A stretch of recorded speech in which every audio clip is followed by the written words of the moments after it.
Hey guys, Neil Orfield here. I'm going to show you how I will be setting up my fantasy cruncher for the showdown slate between the Rams and the 49ers. This video is for the DraftKings showdown slate. And I'll start as I usually do in the columns, changing up my columns a little bit so that they look more like the way I want them to look, so they're useful to me. I have a quick view saved so that the information that I find most relevant is right in the center of the screen, which is ownership and my projection, how much I'm getting of a player once I've run a crunch, exposures, that kind of stuff. So I've got this now changed to look the way I want it to look. And then I'll go into the advanced options, which is where I do most of my work. And I basically just use two tabs here in the advanced options, which are the general tab and the groups tab. And I should say, not basically, I do just use those two tabs. I don't mess with anything else in the advanced tabs. So I'll start here. Unique players per lineup. I do 150 lineups. So I leave it at one unique player, different per lineup. If you're playing 20 lineups or fewer, you might want to change that to two. But I think if you're doing 150, it probably makes sense to keep that at one unique player per lineup.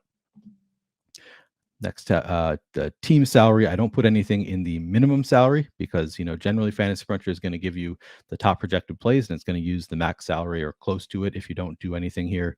So I don't really mess with the minimum salary. What I do mess with is the max salary. I try to lower the salary that I use in my lineups just a little bit. So the default is 50,000. That is the max salary that DraftKings will allow you to use. I like to leave a little bit of salary on the table sometimes just as a way to get different. If you use 50,000 salary, you're more likely to run into a lot of people duplicating the same lineup as you. So I like to leave a little bit of salary on the table so that my lineup is less likely to be duplicated, 200 times and more likely to be duplicated, 10, 15 times or fewer, hopefully. So I'll put something in the max here. And for this, I'll just put 49,000. I typically recommend leaving at least $600 on the table. So that would be 4,400. We'll be leaving 600 on the table. So here I've left $1,000 on the table. None of my lineups will use the full salary or anything more than $49,000 salary. And this is just a way, as I said, to get a little bit different than a lot of other players. In the offense of players versus defense, I will change this from max 2 players to max 5 players. So now I could theoretically have a lineup where I have 5 Rams players against just the 49ers defense. So no 49ers individual players, just the defense against 5 Rams players.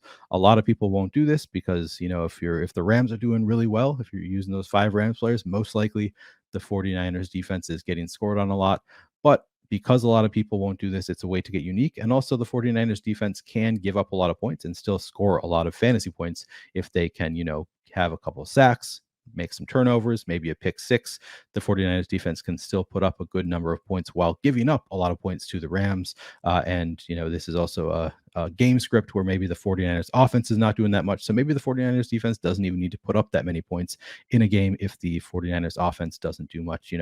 8 fantasy points could be enough from the 49ers defense. If the offense really sputters, probably not. You probably need more than that. But there are game scripts where it works out, where you can have 5 players from one team against the defense from the other team. Doesn't work out that often. Also, it's not something that happens in my lineups very often. So not a huge concern. I leave this at 100% exposure to all players. So that means I could have 100% of a player in every single one of my lineups. I'm okay with leaving it like this. If I get too much of a player, I'll make adjustments later. But, to start, I leave that at 100%. And I will go in and set a cap on my captain ownership. But that is on the main page. So I'll do that later. Randomness. This is all about how much control you want over your lineups. I set it typically to 50%. So I'm leaving some control. I'm letting Fantasy Cruncher, make some decisions for me. Using randomness. If you lower your randomness, if you get at 0%, it's just going to give you the top projected players within the parameters that you set. With 50% randomness, it's going to be changing the projections in each lineup that it makes. It's going to change each player's projection a bit. I also am using normal distribution randomness. So what this means is it's kind of a barbell. That's not really the word I'm looking for. More of because I have normal distribution randomness, more of the lineups are going to assume projections closer to the players' mean salaries or mean projection. So it's going to be closer to that projection. It's not, the majority of my lineups are not going to have a player that has 10 fantasy point projection have the projection that it uses in that lineup. significantly higher or lower than the 10 fantasy points. If you are using classic randomness, which is the default if you don't have Fantasy Cruncher Pro, you might want to use a little bit lower randomness here. You could use, maybe 30%, 40%. That's up to you. 50% is still fine, I think, if you're using classic randomness, but it's probably, you could use a little bit lower randomness here if you're using classic randomness. Minimum projection included in calculation, I have set to 3. 3 is the default. That means that any player with a fantasy projection below 3 fantasy points is not going to make it into your lineups. They're just barred from being in your lineups. So I like to either increase projections sometimes of players who have projections below 3 fantasy points, but who I want to be potentially my player pool, or you could lower this down to, 2, 1, 0, whatever you want it to be to get those players in without changing their projection. Typically, though, I just leave this at 3, and then I'll go in later and change some players' projections if they have, 2.5 fantasy point projection, but I think that they have enough potential that I want them in my lineup set. I'll just give them a little boost to the projection to get it in there. And that is everything that I do in here. I leave this at 5 players from each team max. And then within the groups is where I do the rest of my work. Create a new group. And I'm going to make a Matthew Stafford captain group.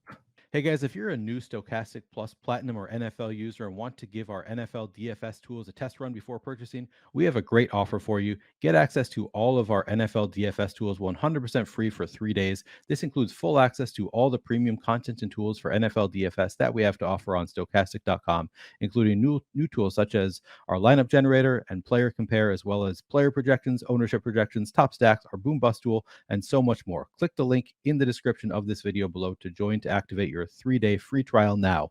Please note that Fantasy Cruncher is an add-on and is not included with this trial offer.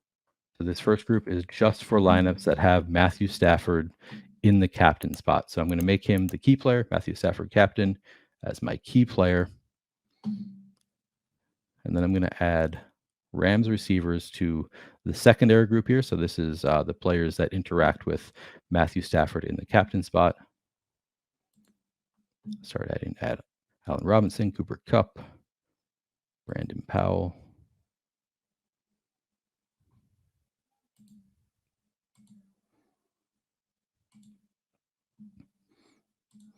And I'm really adding everybody here. Anybody that has the Rams logo and a projection here, that's all I'm looking at.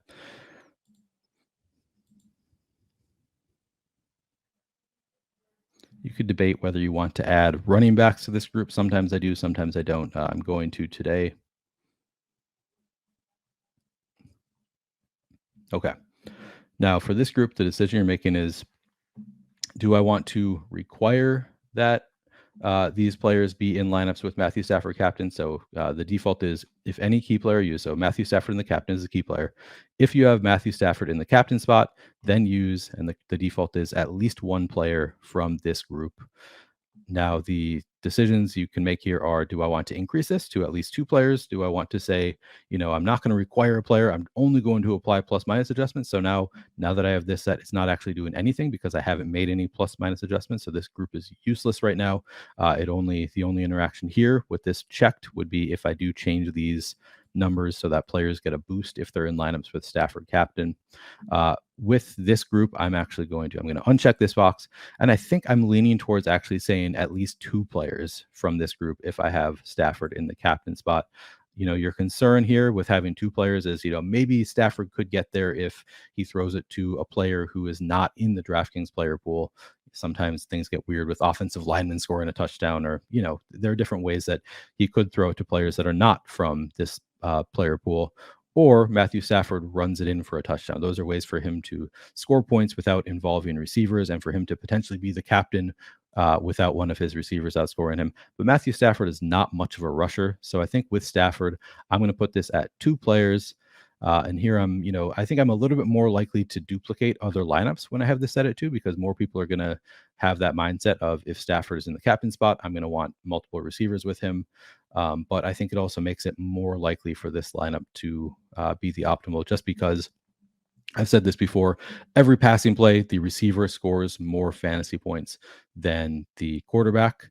So it's kind of a thin line for Matthew Stafford to be the captain without rushing, and one of his receivers, and not have multiple receivers in the lineup with him in flex spots just because they do score more points than him. So you kind of need him to be spreading the ball around if you're going to have Stafford as the optimal captain. And I'm also going to give, and actually maybe with this set at 2, you don't really need to worry quite as much about giving big boosts to his receivers, but I'll still give little boosts here. And I skipped over Cup. I'll skip over Higbee too, just because they project so well. Cup, just his raw projection is so high.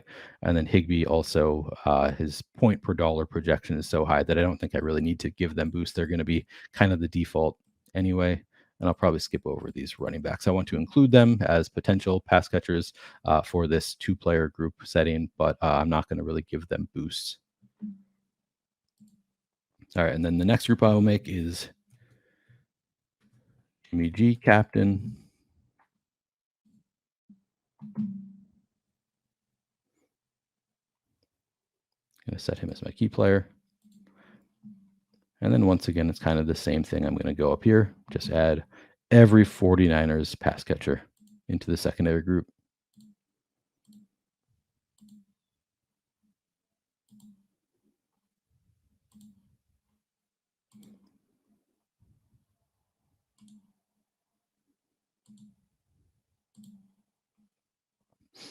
And again, some of these players might not even be active later. Their projection will just change to 0. And even though they're in this group, they're not going to make it into my lineup anyway. So not a concern.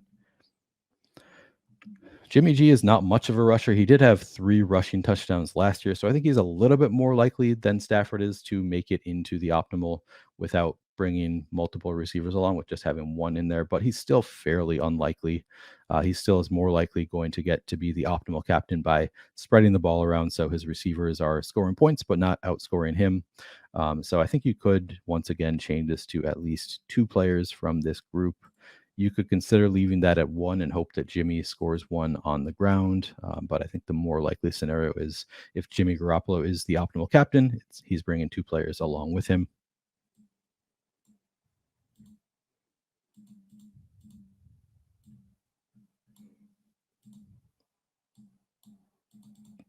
And just giving boosts here to all of his receivers. And I'll skip the running backs again. Now, because these guys are not great rushers, I might do the same thing, make another group with them in the flex spot. So we'll do Stafford flex.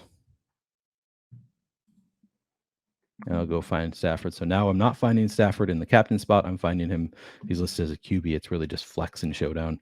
And I'm going to make Stafford flex as my key player. And now I'm going to add all of the Rams pass catchers again.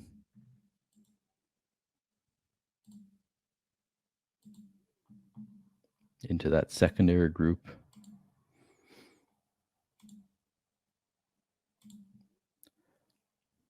And one difference in this group is I'm not just adding them as flex players. I also, because I have Stafford in the flex here, so these guys can get into the lineup as the captain. So I'm also going to add these pass catchers in the captain role. Higbee, Robinson.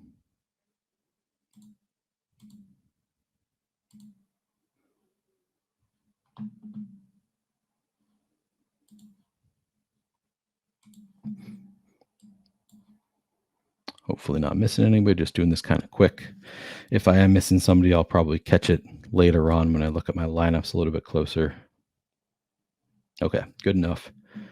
And with Stafford in the flex spot, now I don't need him to be the optimal captain. So I will just say, if any key player I use, just one of these is required. Because, even you can have Cooper Kupp in the captain spot. You actually don't want many other Rams pass catchers to be in the lineup. So I'll leave that at 1 and then maybe give a little bit of a boost to some of these better pass catching options in the captain spot.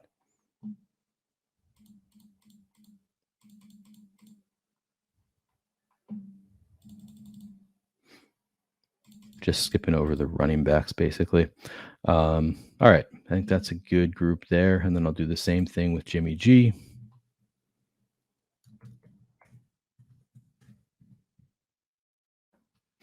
And Jimmy G might not be quite as necessary because he does score rushing touchdowns occasionally. You could consider not making this group, but I think it's more likely again that if Jimmy Garoppolo makes it into your lineup, even in the flex spot, there's probably another Niners receiver in there somewhere. Not necessarily. He could be spreading the ball around enough that he gets in there without any Niners receivers, but I think it's more likely. So I'm just going to go ahead and make the group.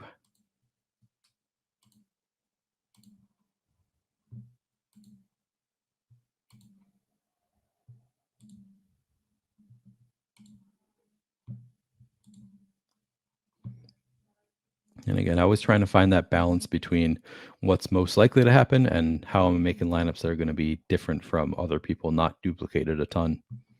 But, it's always important to at least have a chance to win with every lineup you make. So it's good to have some of this positive correlation in there.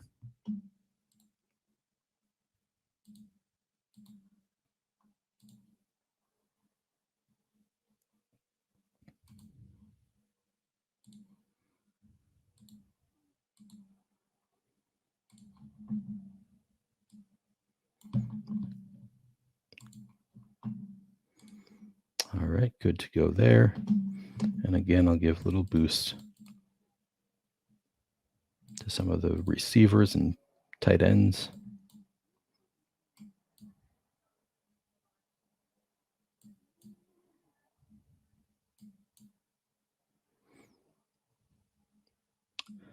Looks good. And really, those are the only groups I typically make, are just making sure I have some correlation with the quarterbacks.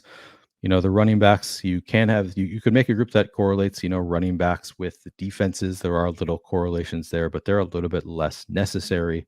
Quarterbacks is the one spot where I think that, you can't really get in there. If you're just a passing quarterback, it's really unlikely that you're going to make it into the optimal, particularly on DraftKings, where it is point per reception. It's hard to make it into the optimal without having at least one pass catcher in there. So I think it's important to make these groups for the quarterbacks. Another group that you could make is making a group of every wide receiver in the captain spot from a team. So like every 49ers receiver as a captain spot could all be in a group as the key players in a group, and then making a secondary group with those exact same receivers, and saying, at most one of this group. Because typically, if, for example, a 49ers receiver scores enough fantasy points to be optimal in the captain spot, it's unlikely that other 49ers receivers are going to be doing great also, just because you need that receiver, the one who's in the captain spot, to get so much volume that it's tough for, two other receivers from that team to also put up big enough games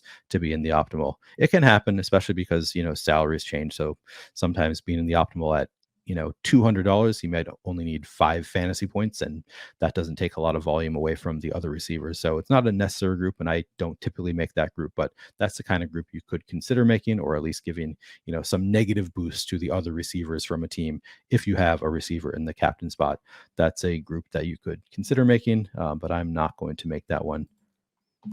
And I'm just going to save this. Honestly, don't even know if you need to save it. It might just save automatically, but I'll do it.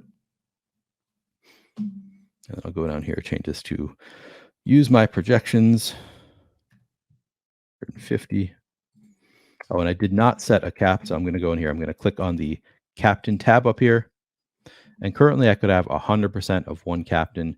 Maybe you're okay with that. Maybe you want to have 100% Cooper Kupp in the captain spot, or 100% Debo, or somebody cheaper. Maybe you want 100% Ben Skowronek. That's not typically how I approach these slates, except for on rare occasions. Typically I set a cap. And for this one, I'll set it at 20%.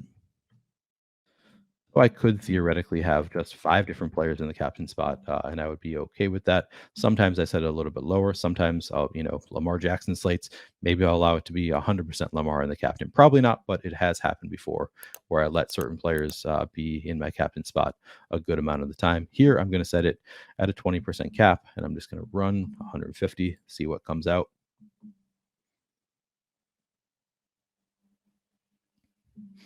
All right, I like this one. Cup in the captain spot. We got Stafford. Nice correlation there. Let's see if I find any with Jimmy G. Okay, Jimmy G in the captain spot. I made that group to have at least 2 of his pass catchers. So I've got Juwan Jennings and Deebo Samuel in here. I think that is a solid enough lineup. And a lot of these groups, I haven't done much. I mean, I guess this one I have, we've got, this is a tough lineup. Is there a way to group this out? So we've got 49ers in the captain spot, and then we've got a Rams onslaught. Stafford in the flex with Higbee, Skowronek, and Cup. How likely is this lineup to hit? I actually think that I am okay with this lineup. I had a similar lineup doing fairly well in the third quarter of a game the other week, and I think a lot of people saw it and thought that is a really dumb lineup. And they might be right. It's possible that they're right. But I think that this lineup has at least some chance of getting there. And the reason is the 49ers defense could do really well. They could have a pick six, several sacks, cause a couple fumbles that they recover. They could put up enough fantasy points to be the optimal captain, particularly given their relatively low salary.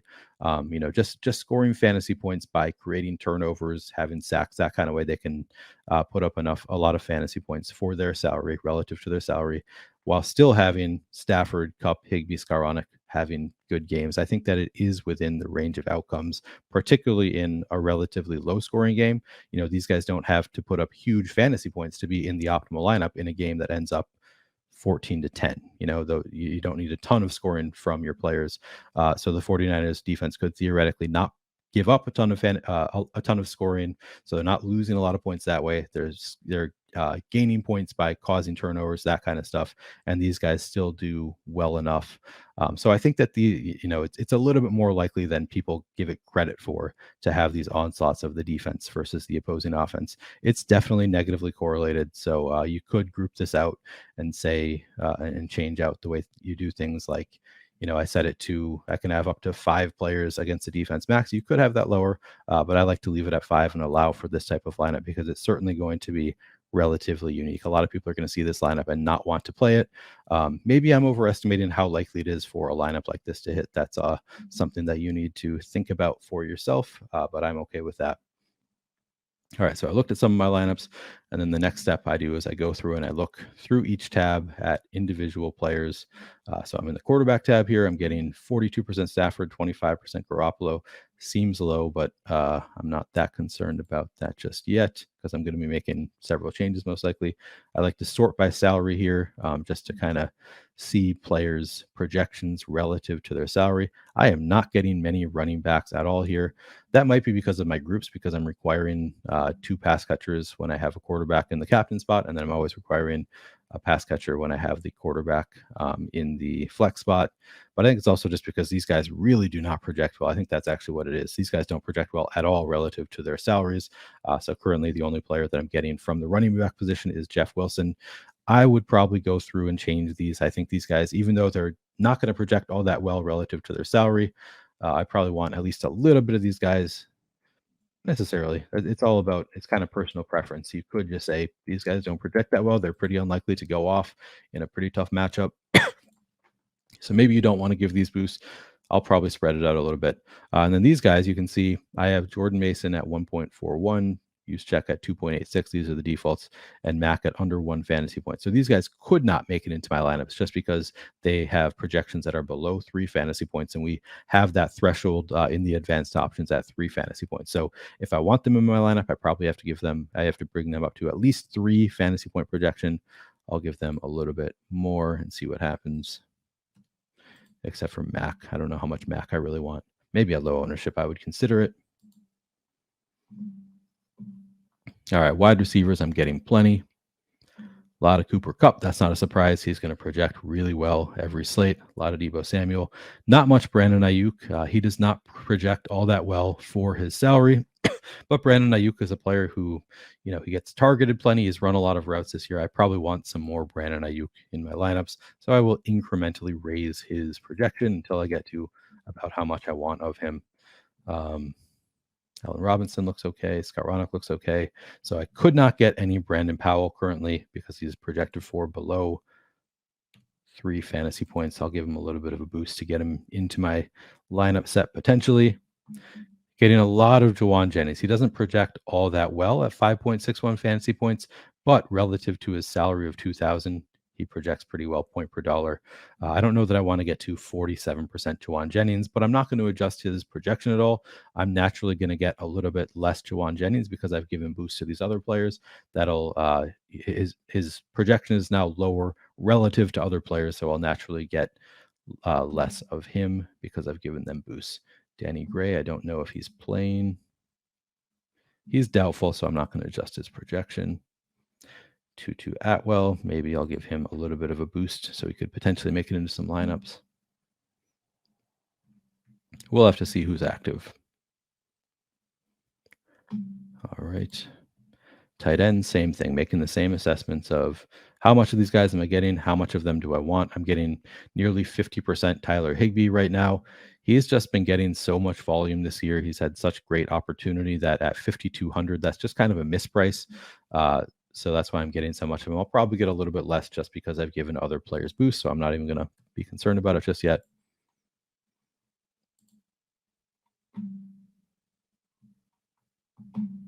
All right, unclear if Ross Dwelly is going to play. I'll worry about that later. Give him a little boost now so he could potentially make it into my lineup sets. Kickers, I'm getting a good amount. If I don't make any change to their projections, and I have made changes to other players, I'll probably get less of these kickers on my next crunch. I'm probably fine with that. And then defense, special teams. Wow, that is a lot of the 49ers. They project well relative to their salary. Stafford can turn the ball over a good amount. So I'll probably get less of this anyway, just because I've changed other players' projections. Do I want more Rams against Jimmy Garoppolo? Maybe I want more Rams, or I want to at least get to approximately this same number. So I need to give them a little bit of a boost. And I'll go through and I'll crunch again and see what comes out.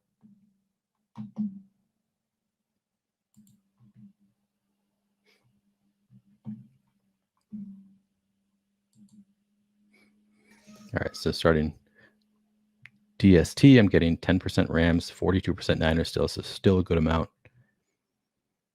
Anyway, this is just kind of my process. I go through position by position, looking at how much I'm getting of each player, deciding how much I want of each player. It was requested of me after my last video to sort by my projection. So I'm going to show you my top projected lineups here. And not a surprise, all of my top projected lineups have Cooper Kupp in the captain spot. He just projects so well that his Cooper Kupp captain lineups are going to be some of the highest projected lineups. This is what those look like.